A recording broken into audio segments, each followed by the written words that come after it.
Les habla Rafael Arraiz Luca desde Unión Radio y esto es Venezolanos, un programa sobre el país y su historia. Este es el quinto y último programa dedicado a la serie La ganadería en Venezuela, la historia de la ganadería en Venezuela.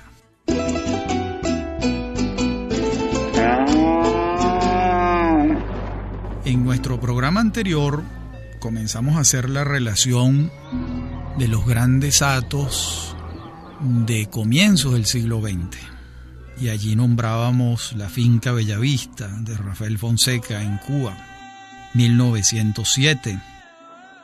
El legendario hato El Frío, que perteneció al general Páez primero y luego fue adquirido por Samuel Darío Maldonado en 1911. El hato El Barracón de José Antonio Chapellín Liendo en Villa de Cura, a partir de 1929 trabajado por él. La muy ilustre y consolera Hacienda Bolívar en Santa Bárbara del Zulia, adquirida por Joaquín Brillenburg y Vitelio Bravo en 1934. Y también comenzamos a señalar, pero no tuvimos el tiempo de hacerlo y por eso lo retomamos ahora, el hecho de que estos hatos, de alguna manera, estaban lejos del radio de acción del general Gómez, del radio de expansión de Gómez en sus territorios maracayeros. De modo que la práctica gomecista de mandar a alguno de sus amigos a decirle al dueño del hato que aceptara una oferta, etcétera, que eran unas medidas de leves presiones para algunos y de mucha presión para otros, estos hatos sobrevivieron a ese periodo de lo que podemos llamar como la expansión gomera. También va a ocurrir lo mismo con los hatos del Zulia, que ya le quedan muy lejos al general Gómez en su proceso de expansión territorial y ganadera. Y allí tenemos, por ejemplo, un caso muy interesante que es el de Manuel Fernández, que en 1892 compra el hierro del anzuelo volteado, así se le llamó. Cuando digo el hierro, es el hierro con que marcar al ganado. El fundo se llamaba realmente La Paula, y Fernández se lo compra al cónsul de Gran Bretaña en Maracaibo. Y este hierro ha permanecido a lo largo de más de 120 años en posesión de la misma familia Fernández, lo que es un hecho excepcional y extraño y atípico en Venezuela. Ese fundo, La Paula, a orillas del río Limón y el Guasare, fue añadiéndosele otras tierras que Fernández y sus hijos, Eli Fernández Beltrán, y sus descendientes fueron comprando y fue creciendo y conservándose ese ganado criollo típico de la zona del río Limón, que se conserva con bastante pureza en relación a los primeros ganados que provinieron de la isla de Santo Domingo, de la Isabela en aquel entonces. De modo que el ganado criollo, en el fondo, lo que estamos diciendo es que es el ganado más parecido, con menos variaciones, al ganado que trajeron los españoles a América.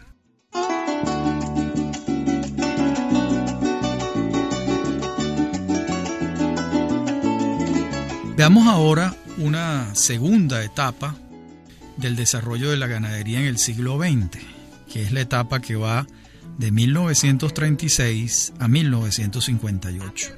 Huelga recordar que en ese tiempo el ingreso per cápita del venezolano creció enormemente debido a la explotación petrolera. A su vez, entre el 36 y el 58 es el periodo donde llegan el mayor flujo de inmigrantes europeos al país, como consecuencia de la Segunda Guerra Mundial, bien sea durante la conflagración bélica o después, en la etapa de posguerra y de grandes penurias en Europa. Estamos hablando de inmigrantes de España, especialmente de Galicia y Canarias, Estamos hablando de inmigrantes de Portugal, especialmente de Madeira y de Oporto, y de Italia, por supuesto, en su gran mayoría de los pueblos del sur. Y también otras naciones europeas, pero en menor cantidad a estas tres: España, Portugal e Italia. De modo que allí, en este periodo, va a haber no solo un aumento de la producción petrolera, sino una inmigración masiva. En ese periodo también se va a construir la refinería de Amuay en la península de Paraguaná, decisión tomada por el gobierno de Isaías Medina Angarita, cuando apenas se promulga la Ley de Hidrocarburos en 1943. De modo que es un periodo de gran crecimiento económico, y ya veremos cómo será de gran crecimiento de la ganadería también. Cuando cae la dictadura de Marcos Pérez Jiménez en 1958, el país gira en torno a los 7 millones de habitantes, y esos habitantes han ostentado en los 15 años anteriores uno de los ingresos per cápita más altos del planeta Tierra. Y es lógico que así fuese, porque la producción petrolera en la década del 50 ya rondaba los 2 millones de barriles. Y una población camino de los 7 millones pues daba un ingreso per cápita verdaderamente desproporcionado. La ganadería en estos años obviamente recibe un impulso notable por muchas razones, pero en particular porque también el Estado se decide a apoyarla, sobre todo a partir de la creación de la Corporación Venezolana de Fomento en 1946, durante el primer gobierno de Rómulo Betancourt, y dentro del marco de la política continental de la ICI, es decir, la industrialización sustitutiva de importaciones. El primer país de América Latina que implementa esta política es Venezuela, y luego la acoge la CEPAL, la Comisión Económica para América Latina de la Organización de las Naciones Unidas, y la diseña en sus rasgos teóricos esenciales el economista argentino Raúl Prebisch. La ICI va a redundar en grandes beneficios para la ganadería y para el sector industrial venezolano y el agroindustrial particularmente. ¿Por qué? Porque el Estado se va a disponer a otorgar créditos a los empresarios privados que quieran desarrollar sus hatos, sus fundos. A su vez, el Estado va a proteger esas industrias dentro del esquema de la ICI, colocando aranceles a los productos importados que compitan con los fabricados dentro del marco de la política de sustitución de importaciones, y porque va a haber subsidios de distinta naturaleza que el Estado le va a otorgar a ese desarrollo industrial venezolano. La ganadería no está al margen de este proceso y muy por el contrario, se va a ver bastante favorecida. Este periodo que estamos viendo, del 36 al 58, que incluye, como es natural, el gobierno de Eleazar López Contreras, el de Isaías Medina Angarita, el de Rómulo Betancourt, el de Rómulo Gallegos, el de Carlos Delgado Chalbó, el de Germán Suárez Flamerich y el de Marcos Pérez Jiménez. En estos 20 años, como decíamos, el crecimiento en Venezuela económico va a ser muy acelerado. En 1939, por darles un ejemplo, se funda la Asociación Nacional de Ganaderos. Ya para entonces, la nómina de veterinarios y ganaderos en Venezuela es no solo consistente, sino de alta calidad. Entre unos y otros, ahí debemos nombrar a Miguel Ángel Granados, a Alberto Aranguren, a Julio de Armas, a Fernando Calzadilla Valdés, a Pedro María Arévalo Cedeño, a Iván Darío Maldonado, a Eladio Díaz Vargas. Estos nombres, como veremos, se van a repetir en el tiempo, porque están estrechamente ligados con el desarrollo de la ganadería en Venezuela desde sus hatos y desde la empresa privada, que es la que va a desarrollar la ganadería en Venezuela con gran potencia. Y a partir de la Corporación Venezolana de Fomento, en algunos casos con el apoyo crediticio y tributario del Estado. ¿Cuándo comienza la cebuización de la ganadería venezolana? Este es un tema discutido. Algunos la ubican en un periodo, otros en otro, pero lo cierto es que esa cebuización de la ganadería venezolana va a ocurrir con fuerza en la década de los años 40. Muy particularmente cuando el Ministerio de Agricultura y Cría de entonces importe un número inicial de sementales desde los Estados Unidos hasta Venezuela. Este fue un primer paso. Luego, a finales de la misma década, la mayoría de los cebúes van a ser traídos de Brasil. También en estos años van a ser los años en que se instalen las romanas en Valencia y en Perijá y en algunos otros lugares del país. Y se instaura la práctica de pesar el ganado. Esta fue una práctica que dio un paso importante en la modernización de la ganadería y también le permitió saber al dueño de la romana de dónde provenían los mejores ejemplares. Este no es un dato subalterno o baladí. Quien estaba al pie de la romana de Valencia sabía de dónde venían los mejores ejemplares, lo preguntaban, lo que quiere decir que esos ejemplares se habían alimentado bien, que los pastos eran los indicados, que habían sido tratados de la manera más profesional posible y daba esos resultados tan favorables. De modo que va a ser en esta década de los años 40 cuando se instalen varias romanas en Venezuela y va a contribuir mucho no solo a la profesionalización sino al mapa ganadero venezolano, porque desde allí se puede saber de dónde vienen las mejores reses. Pero este tema y otros los continuaremos revisando en la segunda parte de nuestro programa. Ya regresamos.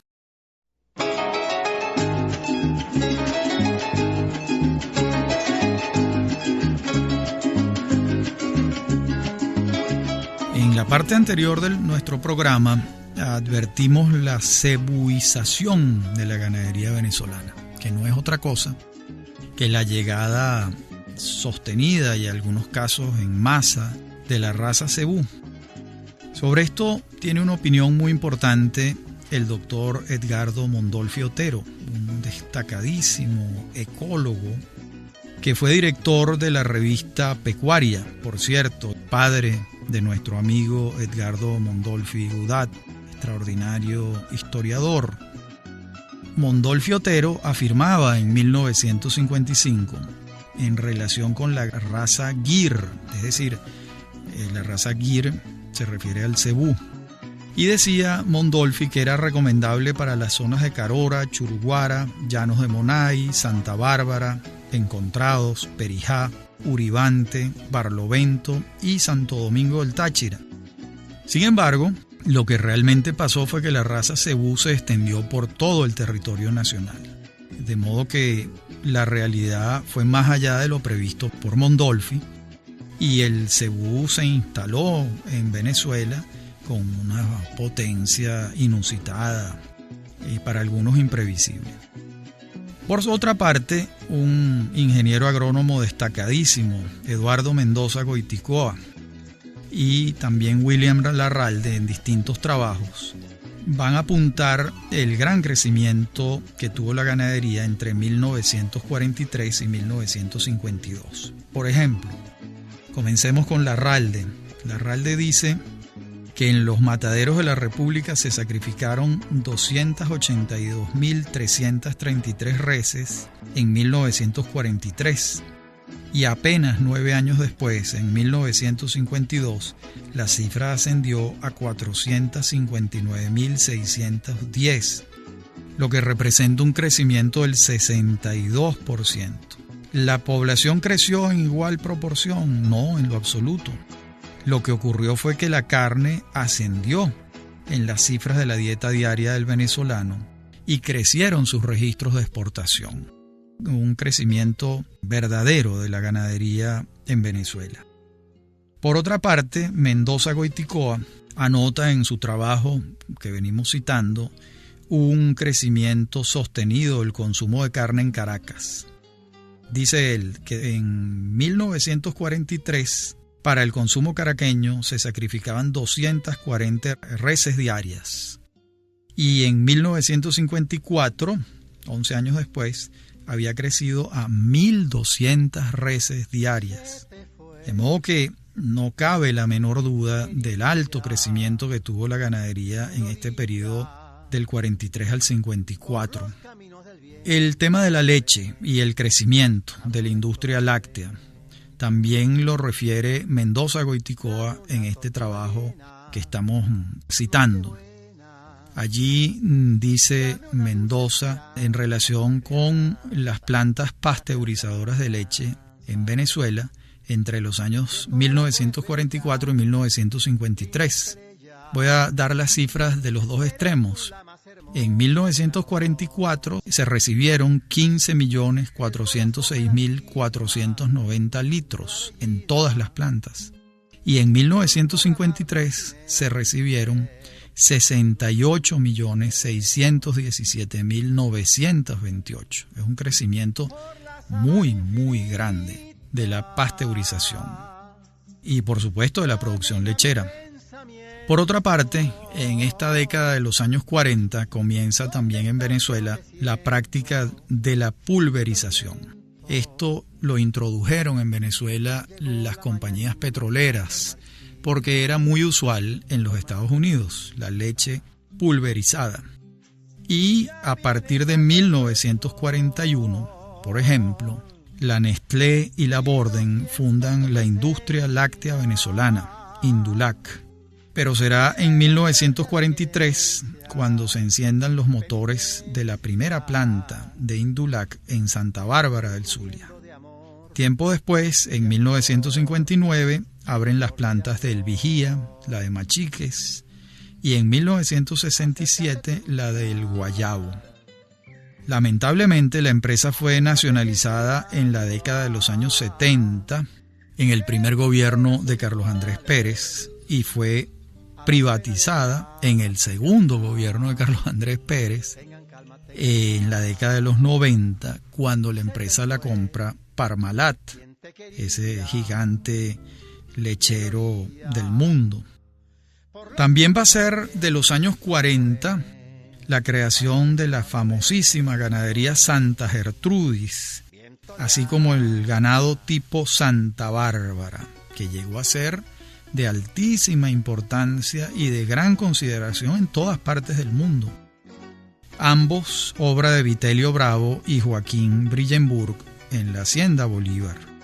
También estos años 40 van a ser los de el aterrizaje de Nelson Rockefeller en Venezuela, no solo con el negocio petrolero con el que habían llegado muchos años antes, la Standard Oil, sino a través de la Compañía Anónima Distribuidora de Alimentos, es decir, CADA, que fue aquella cadena muy grande de automercados o de supermercados que estaban en todo el país y que fueron sumamente eficientes en el crecimiento de la distribución alimenticia y, por supuesto, garantizaron que la producción cárnica y lechera en Venezuela llegase a los lugares que tenía que llegar.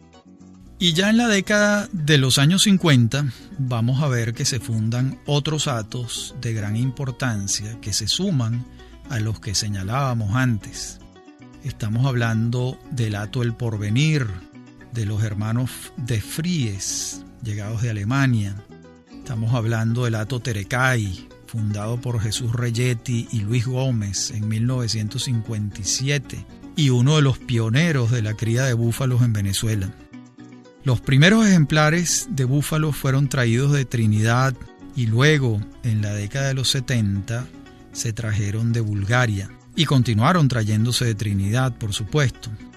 Y en varios hatos del país, no solo en Terecay, sino en otros que ya mencionaremos, se dejó de lado otro tipo de ganado y se concentraron en la cría de los búfalos, que ha sido de tanto éxito y provecho en nuestro país, felizmente. Ya para la década de los años 80, la producción de leche de búfala y mozarelas era el aspecto fuerte del hato Terecay de los Reyetti. Igual lo ha sido del hato La Guanota, de la familia Moser, donde desde 1975 comenzaron la importación de búfalos, compitiendo no solo con los Reyetti de Terecay, sino con cualquier lugar del mundo, porque los búfalos venezolanos y su producción lechera y de queso es de primer orden. En 1953 también tenemos que Horacio Cabrera Sifontes, este venezolano legendario para muchos, le vendió el hato La Vergareña, quizás el hato más grande del país, 178.000 hectáreas. Digo quizás porque probablemente el hato de los ingleses fuese mayor, la suma de sus territorios. En todo caso, La Vergareña queda en el estado Bolívar y Cabrera Sifontes se lo vende a Daniel Ludwig, un empresario norteamericano, quien luego se lo va a vender a Moisés Benacerraf, a la familia Benacerraf, en 1976. Lamentablemente el hato fue expropiado en el año 2008 y no podemos dar fe de cuál ha sido su destino. Otra historia muy bonita del desarrollo ganadero es la que van a protagonizar los Brangés Garzazu en 1951, cuando le compran a los Rotondaro el famosísimo hato Piñero. Ya para entonces los Brangés eran propietarios del hato Paraima, y entonces comenzó una de las historias más hermosas que desembocó después de años de trabajo en la creación de la raza rojo piñereño, una raza propia venezolana, diseñada para el territorio, una belleza de trabajo que encabezó con un fervor maravilloso durante toda su vida Antonio Julio Brangé y su hermano Ramón, quienes le consagraron la vida a esta obra de cruces hasta llegar al rojo piñereño, ¿no? Y conservar el hato piñero como una de las reservas naturales más importantes del país y de América Latina y el mundo. Felizmente, Antonio Julio Brangé murió antes de que el Estado venezolano expropiara el trabajo de toda su vida, el año 2008, el fatídico año 2008 para la ganadería privada venezolana. No sabemos cuál ha sido el destino del hato piñero, pero consignamos su obra y las maravillas que lograron Antonio Julio y Ramón Brangé en el hato piñero durante décadas de trabajo. De modo que estas son algunos de los hechos más importantes en este periodo que va de 1936 a 1958. En la tercera parte del programa nos vamos a concentrar en la tercera y última etapa, que es la que se inicia el 23 de enero de 1958 con el reinicio del proyecto democrático y la que termina en nuestros días. Es una etapa larga, pero que tenemos perfectamente estructurada. Ya regresamos.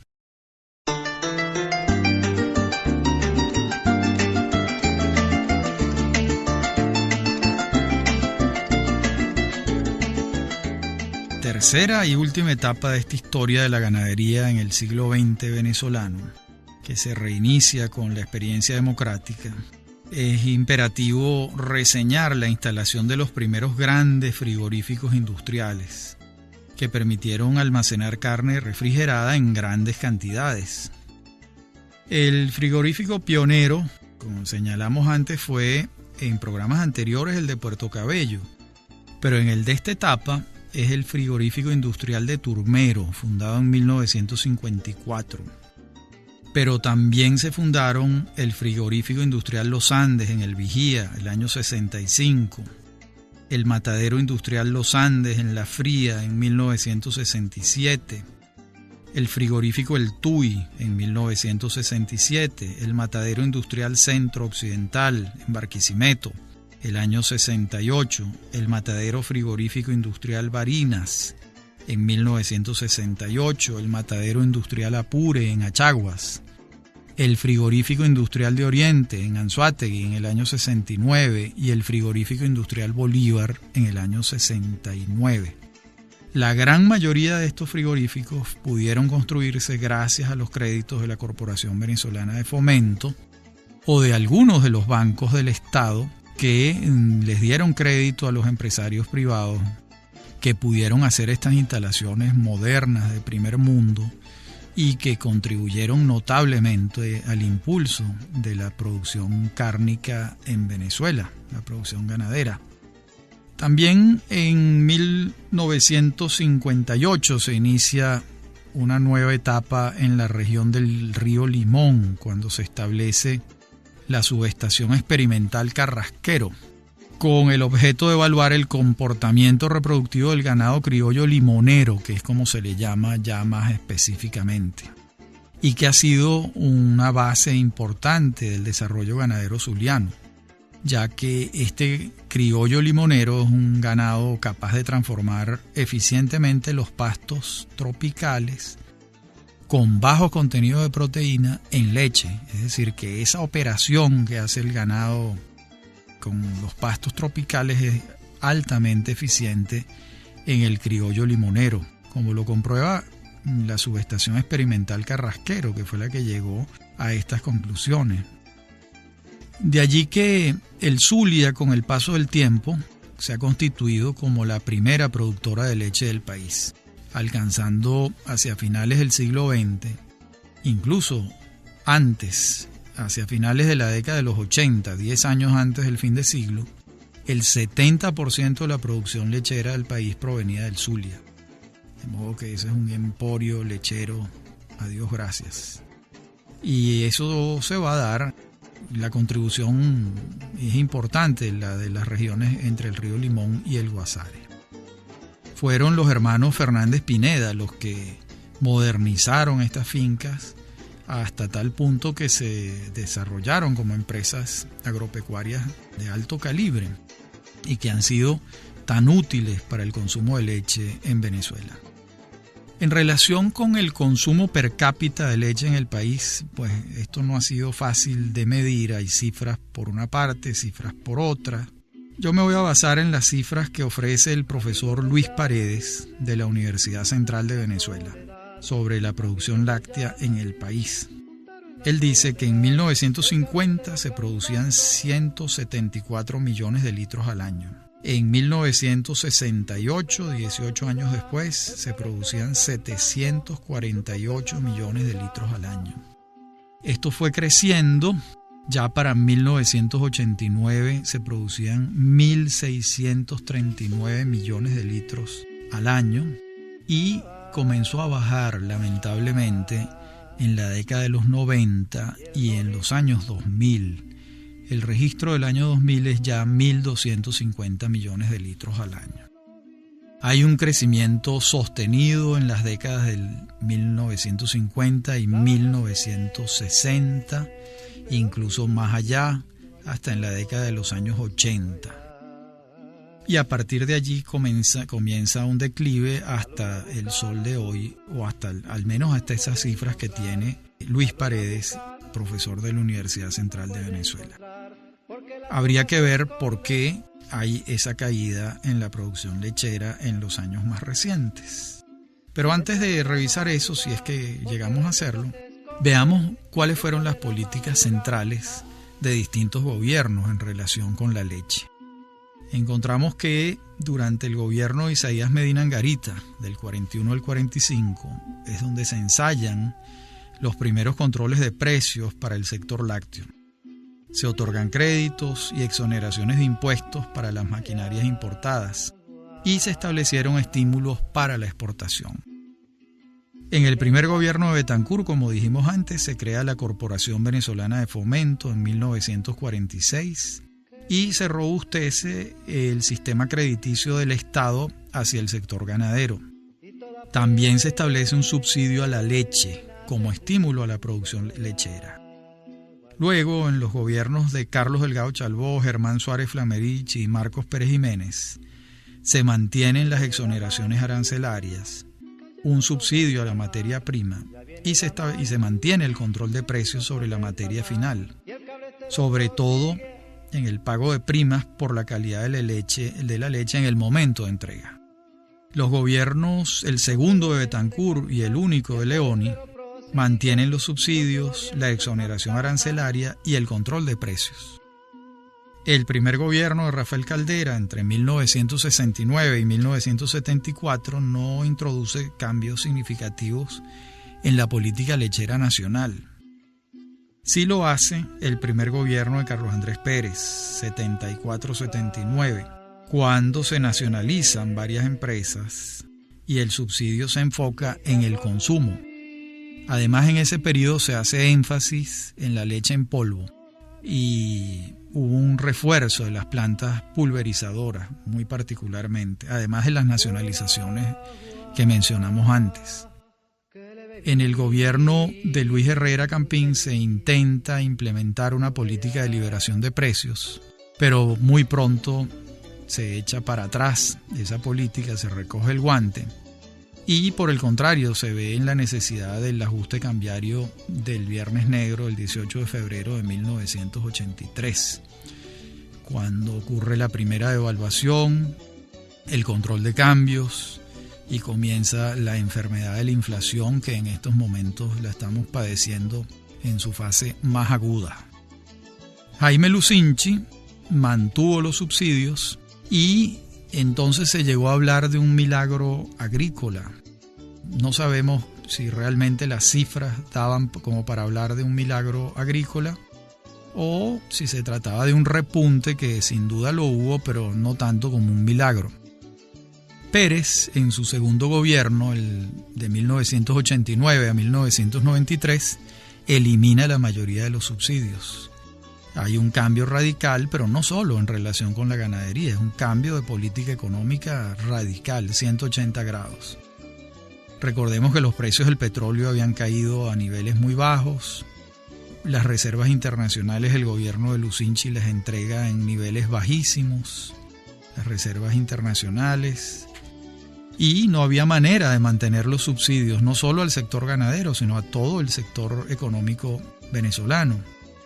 Entonces se adelantan programas distintos al subsidio, como aquel que fue el PAMI, el Programa de Atención Materno-Infantil. A su vez, se inicia el programa de privatizaciones de las empresas que se habían creado en el primer gobierno de Pérez, cuando fueron nacionalizados. Entonces, se hacía evidente que sin los altos recursos del ingreso petrolero, mantener los subsidios era imposible y para el Estado era imposible también sostener empresas improductivas que representaban erogaciones todos los años para cubrir los déficits económicos que estas empresas arrojaban. Esto era un peso insoportable para el Estado y se inicia ese programa de privatizaciones en el segundo gobierno de Pérez. Lo mismo va a ocurrir en el gobierno breve de Ramón J. Velázquez y el segundo gobierno de Rafael Caldera, donde los precios del petróleo se mantienen bajos también y no es posible mantener el esquema de una economía protegida con subsidios, con aranceles, etc., ¿no? Dicho sea de paso, en este gobierno segundo de Caldera los precios del crudo llegaron a tocar fondo y las finanzas públicas eran exiguas, por no decir agonizantes, ¿no? Pero estamos hablando mucho menos de $40 por barril, llegó hasta $8 por barril el petróleo venezolano en aquel entonces.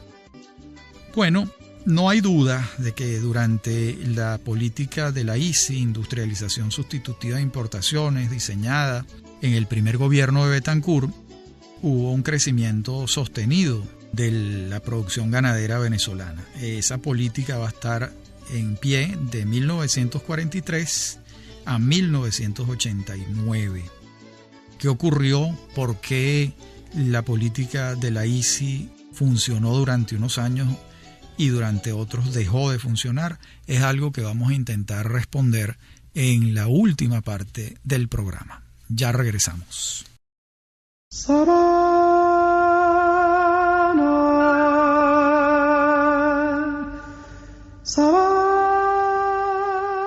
En la parte anterior del programa nos detuvimos a mencionar la industrialización sustitutiva de importaciones y nos preguntábamos por qué en buena medida funcionó entre 1946 y a partir de la década de los años 80 comienza a no resultar. Y bueno, la explicación sería muy larga y sobrepasa el propósito de este programa, pero en todo caso hay que señalar lo esencial. Es decir, la ICI sirvió para el desarrollo industrial venezolano y la atención de un mercado interno, pero ni en Venezuela ni en el resto de América Latina pudo resolver un nudo gordiano, un aspecto esencial, y es que no podía crecer hacia los mercados foráneos porque todos los países de América Latina tenían el mismo sistema cepalista que protegía a las industrias nacionales de la competencia extranjera. Entonces, si todos los vecinos tienen las barreras arancelarias y subsidios a su producción nacional, ¿hacia dónde crece la producción nacional? Esto no lo pudo resolver la ICI y fue comenzando a ser improductiva. A su vez, en ese mismo periodo en que va a ocurrir eso, va a comenzar a implantarse lo que se llamó el Consenso de Washington, es decir, las economías protegidas de todos estos años, que tenían al Estado como en un papel preponderante, en un papel principal, comenzaron a cederle espacio a las economías de mercado y de mercados abiertos y a los procesos de integración tanto continentales como supracontinentales, porque hay acuerdos bilaterales de países latinoamericanos, no necesariamente con sus vecinos, sino con países lejanísimos, con quienes tienen un mercado libre, sin aranceles, etc. De modo que comenzó a cambiar notablemente la estructura planetaria dentro del marco del desarrollo de la globalización de los mercados y la globalización generalizada, que es lo que ha venido ocurriendo en los últimos 30 años. Básicamente a partir de la caída del muro de Berlín en 1989. Bueno, hasta aquí el mapa venezolano de la ganadería en el siglo XX. Si hacemos un mapa más reciente tendremos lo siguiente. Los estados llaneros, Apure, Barinas, Guárico, Cojedes y Portuguesa, más los estados orientales, Anzoátegui y Monagas, más Bolívar en el sur, producen cerca del 70% de la carne del país. Estamos hablando de finales del siglo XX, no estamos hablando de la Venezuela de hoy, donde la producción de carne y de leche ha bajado notablemente, como es evidente en todos los registros. En aquel entonces el engorde y la ceba tenía lugar en los estados centrales, mientras a partir de los años 80 la reina de la producción lechera es la zona del estado Zulia, aunque también los ganaderos zulianos tienen el esquema de doble propósito, que lo han desarrollado con gran éxito, es decir, un ganado tanto para leche como para carne. Bueno, ¿qué tenemos entonces como conclusiones de este largo viaje que hemos dado de 5 programas por la ganadería venezolana? Pues buena parte han coincidido con el Estado como protagonista principal en el siglo XX, nos estamos refiriendo, por supuesto. Y el Estado ha propendido el desarrollo ganadero. A partir de 1936 está el énfasis importante de las políticas cepalistas a partir de 1946 y se convierte el Estado en un propulsor, en un financista que crea un marco tributario favorable para el desarrollo de la ganadería. En el primer gobierno de Pérez, por otra parte, el Estado se ve en la tentación de abarcar más espacio y no solo es financista, sino que comienza a ser actor, empresario, capitalismo de Estado. Es decir, el Estado compra, expropia Indulac, que era de Nestlé y de Laborden, y pasa a ser del Estado venezolano Indulac. 10 años después se ve en la necesidad de privatizar lo que antes había nacionalizado, siempre con Carlos Andrés Pérez como protagonista de ambos procesos contradictorios, vamos a decirlo así. El Estado ha sido como el eje para medir su intervención en la industria ganadera o su retiro. Todo va a depender, por supuesto, de los precios del petróleo. Si hay grandes recursos petroleros, el Estado interviene como empresario. Si no los hay, se retira. Esa ha sido un poco la historia de Venezuela, no solo en el sector ganadero, sino en muy pocas palabras en casi toda la actividad económica venezolana. Al día de hoy, la situación de la ganadería, tanto lechera y cárnica en Venezuela, huelga decir, todos conocemos la situación actual, oímos y leemos la data sobre este particular, hay una caída ostensible, hay un aumento lamentable de las importaciones de carne y de leche, porque la producción nacional ha descendido notablemente debido a las políticas económicas que se han desarrollado en los últimos 16 años. No podemos decir otra cosa, esa es la verdad. De modo que no está pasando la ganadería por su mejor momento, pero esperamos tiempos siempre mejores porque somos sistemáticamente optimistas. Hasta aquí nuestro programa de hoy. Concluimos la serie de la historia de la ganadería, 5 programas. A partir de la próxima semana comenzamos la serie de historia de la banca en Venezuela. Habló para ustedes Rafael Arraiz Luca y esto es Venezolanos, un programa sobre el país y su historia. Me acompaña en la producción Mary Sosa y en la dirección técnica Víctor Hugo Rodríguez y Fernando Camacho. Y me consiguen por mi correo electrónico rafaelarraiz@hotmail.com, en Facebook y en Twitter. Ha sido un gusto hablar para ustedes.